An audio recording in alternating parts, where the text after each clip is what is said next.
Your is look the bestest. Ooh, I wanna bite it. I can see it in your eyes. Don't deny it. I know you like it.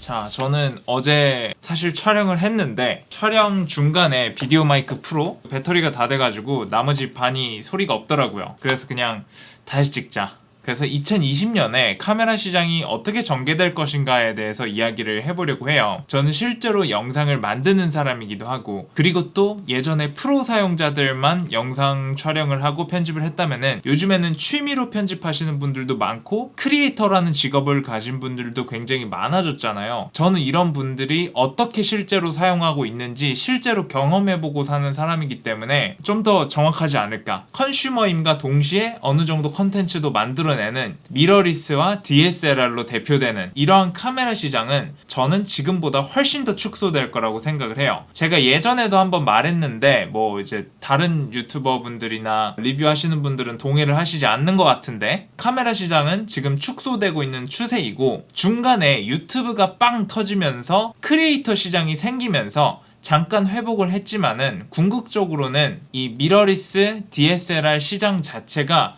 매우 축소될 거예요. 그래프 자료를 보면서 말씀드리면 조금 더 설득력이 있을 것 같아서 제가 좀 자료를 보면서 말씀을 해드리면, 지금 보시는 자료도 역시나 일본 카메라 영상 가공 협회 자료인데요. 우리나라 사람들이 인지하고 있는 모든 일본산 카메라들은 이 일본 카메라 영상 가공 협회에 등록이 되어 있습니다. 그리고 세계 시장에서도 마찬가지이기 때문에 이 자료가 가장 신뢰성이 있는데, 지금 이 자료는 제가 직접 그 홈페이지에 들어가서 자료를 가져다가 만든 표이고요. 불펌하지 말란 소리예요.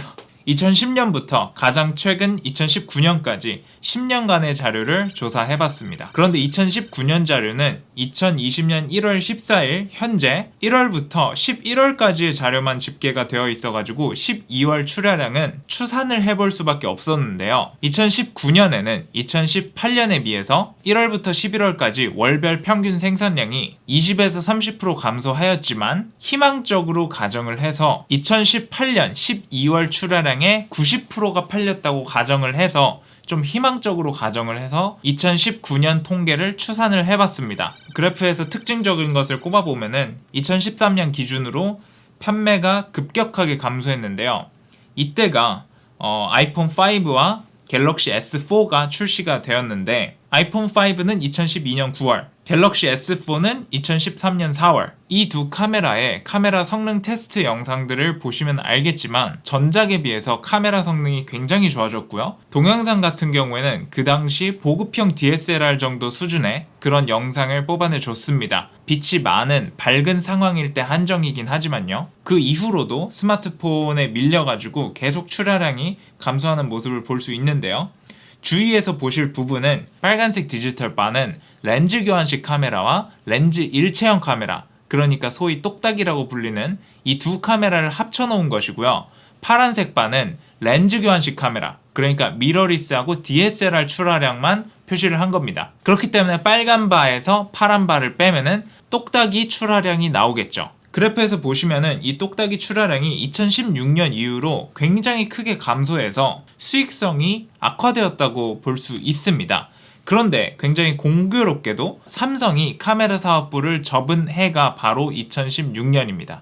그러니까 삼성 경영진의 어떤 해안이 빛났던 부분이 아닌가 그렇게 생각을 하고요. 그리고 2016년부터 2018년까지는 유튜브가 비약적으로 성장하던 시기예요. 그래서 영상 컨텐츠 제작에 대한 수요가 늘어나다 보니까 파이 자체가 커져서 스마트폰에 의해서 침공받던 것들이 어느 정도 희석돼서 보이지 않게 됐습니다. 즉 하락세가 지연됐다는 말인데요. 하지만 근본적으로 DSLR과 미러리스가 스마트폰 카메라에 비해서 경쟁력을 일반 대중들에게 잃어왔기 때문에 그동안 골마왔던 문제점이 터진 게 2019년이라고 볼 수 있습니다. 2018년에 비해서 약 20% 출하량이 하락했죠. 이 렌즈 교환식 카메라 시장이 2019년에 축소된 배경에는 크게 세 가지 이유가 있을 것 같습니다.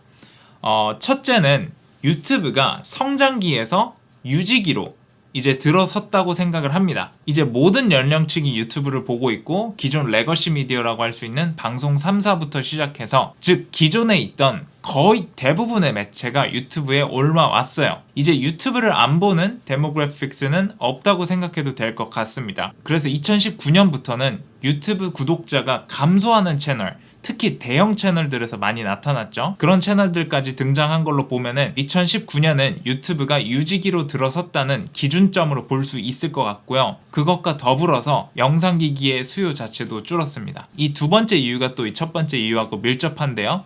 미러리스 카메라하고 DSLR, 즉 이 렌즈 교환식 카메라들은 수명이 굉장히 깁니다. 일부러 고장내지 않는 이상 헤비하게 써도 최소 3년에서 5년은 사용을 할 수 있습니다. 유지관리만 잘하면 10년, 20년도 쓰고요. 그렇기 때문에 지난 3년간 이미 대중에게 보급이 되어서 추가적인 수요가 일어나지 않고 있는 것입니다. 카메라 대수를 늘리기 위해서 또는 고장 파손 등으로 인한 새 카메라 구매도 있겠지만 대부분의 카메라 애호가와 전문가는 기존에 내가 가지고 있는 카메라와 새로 나온 카메라 간의 성능 상승분이 구입 비용을 합리화할 수 있을 때 새 기기를 구매합니다. 하지만 소니의 예를 들면 2016년에 출시된 알파 6300과 2019년에 출시된 알파 6600의 동영상 화질은 별 차이가 없습니다. 이미 2016년에 출시된 카메라의 화질이 뉴미디어의 재생 환경에서 시네마 카메라의 그것을 따라잡았기 때문에 업그레이드가 된다고 하여도 이제 온라인 컨텐츠 제작자 입장에서는 큰 의미가 없습니다. 더 화질이 좋아진다고 해도 표가 나지 않기 때문이죠. 그래서 이 유튜브라는 열기가 안정화되고 영상기기가 많이 풀려서 이 두 개가 복합적으로 작용을 하면서 그런 이유에서 수요가 줄었고요. 그리고 세 번째 이유가 굉장히 중요할 텐데 용우수 스튜디오라는 국내 넘버원 필름메이킹 채널이 활동을 열심히 하지 않아서 그래서 대중의 카메라 관심도가 떨어졌다는 가설이 있습니다. 판단은 여러분들께 맡기겠습니다. 제가 2017년 상반기에 올렸던 영상이 미러리스 카메라와 DSLR에 관한 거였는데 제가 그 영상에서 DSLR은 점점 축소돼서 나중엔 어떤 취미처럼 남을 거다. 기호식품 같은 걸로 남을 거다. 필름 카메라가 그러했듯이. 그런데 제가 예언했던 대로 2017년과 2018년에 카메라 시장 전체가 별다르게 성장을 하지 않고 있는 상태임에도 불구하고 DSLR 시장은 쪼그라들고 미러리스 시장은 성장을 했습니다. 그리고 시장가는 굉장히 많은 정보를 담고 있는데요. DSLR과 미러리스의 가격 차이가 이제 없어졌죠. 즉 시장 거래가라는 것으로 두 카메라에 우열이 없다는 것이 대중들에게 설득이 되었다는 것을 이제 알 수 있습니다. DSLR이 미러리스보다 우월하다는 어떤 미신, 사실 그건 개인의 선택의 영역인데 어떤 미신적인 그런 것들이 많이 없어져서 뿌듯했고요. 이번 영상도 저의 예언이 맞아 떨어지길 한번 기대를 해보겠습니다. Your look the bestest. Oh, I wanna bite it. I can see it in your eyes. Don't deny it. I know you like it. 이렇게 제가 말씀드리면은 야 용우수 저 사람은 영상 자기가 만들면서 핸드폰과 이 미러리스 간의 차이가 얼마나 있는지는 알고 하는 소린가 이렇게 말씀하실 수 있는데 네, 알고 하는 소리입니다. 영상의 품질에 확실히 차이가 있어요. 최근 아이폰 광고 보셨나요? 유명 액션 감독님을 데려다가 눈싸움하는 걸 아이폰으로 찍었는데 사실 영상을 직업적으로 만드는 분이라면은 이게 조금 화질이 이상한데 라고 보일 수는 있어요. 그런데 일반적인 사람들 입장에서는 사실 저게 수억씩 하는 비싼 시네마 카메라로 찍은 건지 아이폰으로 찍은 건지 별로 구분이 안 갔을 거예요. 그리고 전문적으로 컬러 그레이딩이나 촬영을 하시는 분들도 이 정도 사이즈의 디스플레이, 그러니까 요즘 모바일 시청 환경이라고 하죠. 이런 데서 봤으면은 아마도 집중해서 보지 않는다면은 화질 차이를 말하기 어려울 거예요. 이 정도 크기의 디스플레이에서 사실 화질 차이는 이제 없어요. 그렇기 때문에 이제 뭐 4K 이런 거를 보고 이건 핸드폰 같아 라고 말을 하는 그 정도겠죠, 전문가분들이라면. 그리고 사진 같은 경우에는 이미 대형 인쇄를 위한 상업 사진이 아닌 인상은 핸드폰으로 찍는 거나 비싼 플래그십 카메라로 찍는 거나 유의미한 차이가 없어졌습니다. 뭐 H&M이나 뭐 유니클로나 이런 데서 정말 크게 인쇄하는 막 그런 이미지면은 당연히 비싼 카메라를 써야겠지만은 인터넷 쇼핑몰이나 개인 SNS 이런 용도의 사진들에 대해서는 지금 카메라가 완벽하게 DSLR을 이겼다고 봐도 무방할 것 같습니다. 실제로 인스타그램을 이용해서 판매를 하신 분들이 거의 다 사진을 핸드폰으로 찍으시고, 그리고 그 사진을 봐도 이게 화질이 모자라네 라는 생각은 안 들어요. 물론 좋은 렌즈에서 나오는 4K나 이런 거는 아직 조금 갈 길이 있습니다. 그리고 이 핸드폰 카메라와 DSLR 또는 미러리스 이 사이의 간극이 내년에는 더 좁혀질 것 같아요. 왜냐면은 이미지 센서가 결국에는 아날로그 세상을 디지털로 바꿔주는 반도체이거든요. 우리나라에 굉장히 반도체를 잘 만드는 회사가 있죠. 우리는 예전에 가능성을 봤죠. NX 시리즈라고. 그 NX 시리즈가 단종된 지 이제 한 3-4년 정도 된 것 같은데, 지금 시점으로 봐도 화질이 굉장히 좋은 편에 속합니다. 이 NX 시리즈에서 보여줬던 같은 화질을 어떻게 하면은 이 작은 센서에서도 구현을 해서 핸드폰 안에 집어넣을 수 있는가를 삼성 카메라가 없어지고 나서부터 계속 거기에 집중을 했어요. 그래서 재작년엔 6400만 화소 센서가 생겼었고, 지금 저를 찍고 있는 카메라가 소니 알파 6400인데 이 카메라가 2400만 화소입니다. 화소가 곧 화질은 아니지만 1억 화소라고 한다면은 이 엄청나게 많은 화소를 2400만 화소로 이렇게 줄여놨을 때 그냥 2400만 화소로 찍은 것만큼의 화질이 나올 거라고 저는 생각을 해요. 물론 센서가 작기 때문에 여러 가지 단점은 있을 겁니다. 하지만 자신의 개인적인 컨텐츠를 만드는 크리에이터 분들이나 인터넷 쇼핑몰을 하는 사람의 입장이나 그런 입장에서는 충분히 필요하고도 남는 성능이 나올 거예요. 일례로 호준노예님을 들 수 있는데 그분은 전부 다 영상이 핸드폰으로 찍은 거예요. 화질이 안 좋아서 못 보시겠던가요?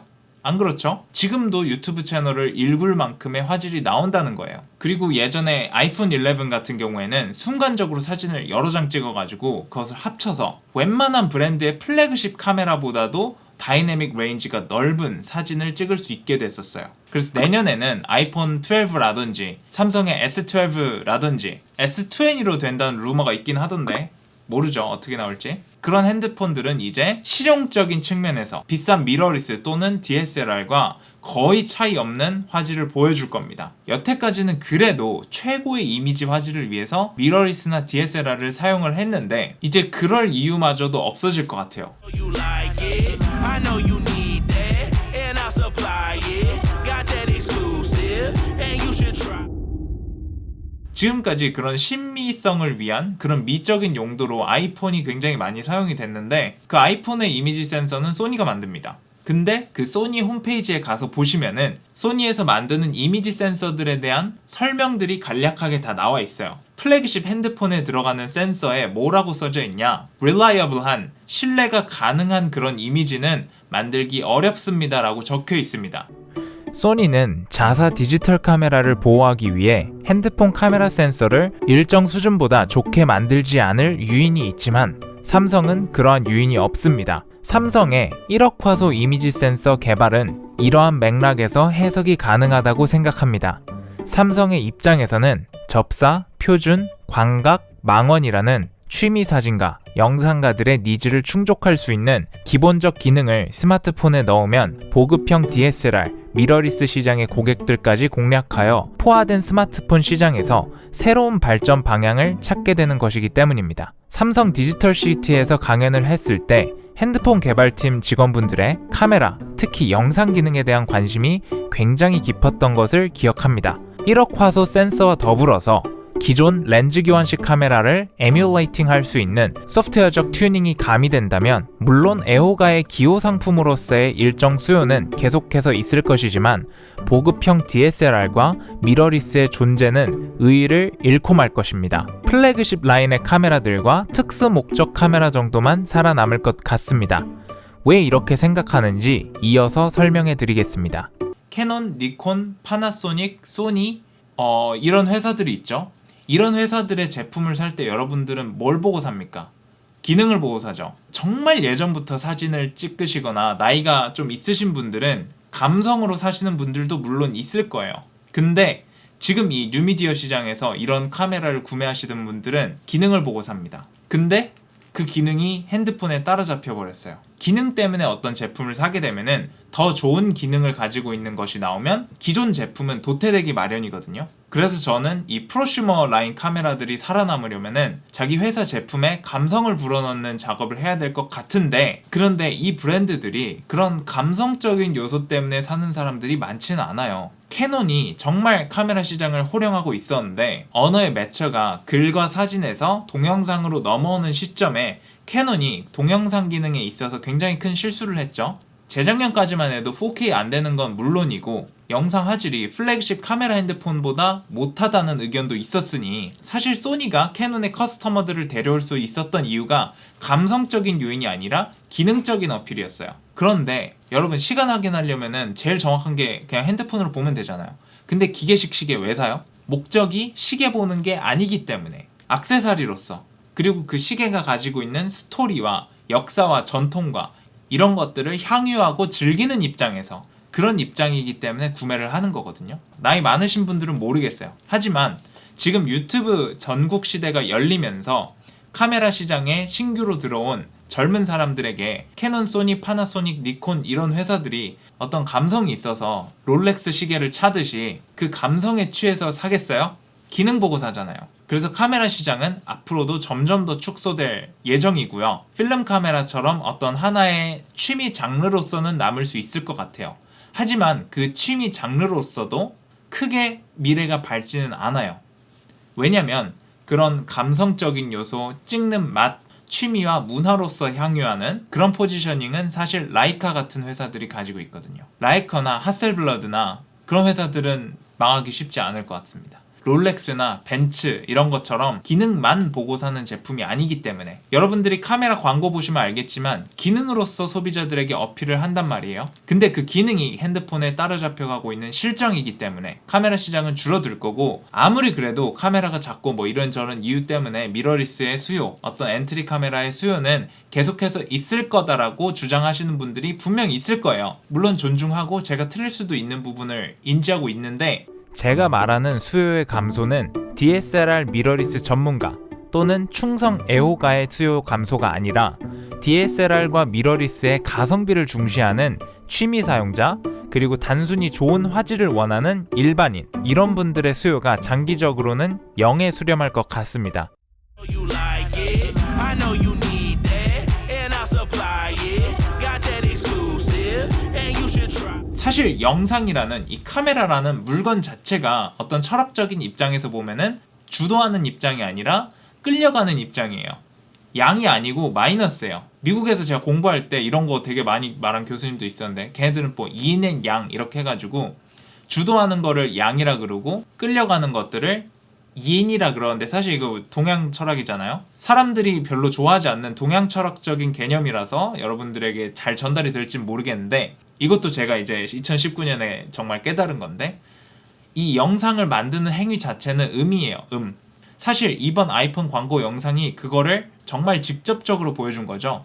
예술은 카메라 앞에 완성돼 있어요. 그냥 아이폰으로 담은 것 뿐이에요. 이걸 물론 비싼 시네마 카메라로 잡게 되면은 더 멋있게 표현이 가능하겠지만, 아이폰으로 촬영한다고 해서 이 미학적인 것이 사라지는 게 아니거든요. 예술은 카메라 밖에 있는 거지 카메라에 있는 게 아니거든요. You like it, I know you need that, and I'll supply it. Got that exclusive, and you should try. 그렇기 때문에 이 카메라가 가지고 있는 이 음적인 속성, 이 속성 자체 때문에 더욱더 기능이라는 측면에서 냉정하게 평가받을 수밖에 없고, 다시 말해 상품의 소유 자체로서 효용을 갖는 명품 시계나 예술품과는 달리 카메라는 소유 자체로 별다른 만족감을 주지 못하고, 그것을 이용하여 작품을 만들었을 때에만 유의미한 효용이 생기는 수동적 속성을 갖습니다. 이러한 수동적 속성, 즉 음의 속성을 갖는 물건은 상품이 가진 기능과 성능만이 사용자의 만족감과 연관됩니다. 즉 쓸모가 없다면 바로 대체되는 소모품이기 때문에 스마트폰의 성능 향상이 디지털 카메라를 즉각적으로 대체하고 있는 것입니다. 반면에 라이카, 하셀블라드 등의 카메라는 브랜딩으로서 예술품과 마찬가지로 사용자에게 기능의 총합 이상의 효용을 갖도록 해줍니다. You like it, I know you need that, and I'll supply it. Got that exclusive, and 애플이 여태껏 이미지 센서 부분에 있어서 소니에게 많이 의존을 했기 때문에 그런 애플 같은 회사는 부품 다변화를 해서 위험 해지를 해야 되기 때문에 충분히 삼성 이미지 센서를 가져다 쓸 수도 있을 것 같아요. 그래서 제 생각에는 2020년에 괴물 핸드폰이 어느 회사가 됐건 나올 거고요. 제가 말하는 건 카메라 성능에 있어서요. 그런 핸드폰 때문에 더욱더 카메라 시장은 줄어들 것이다 라고 생각을 합니다.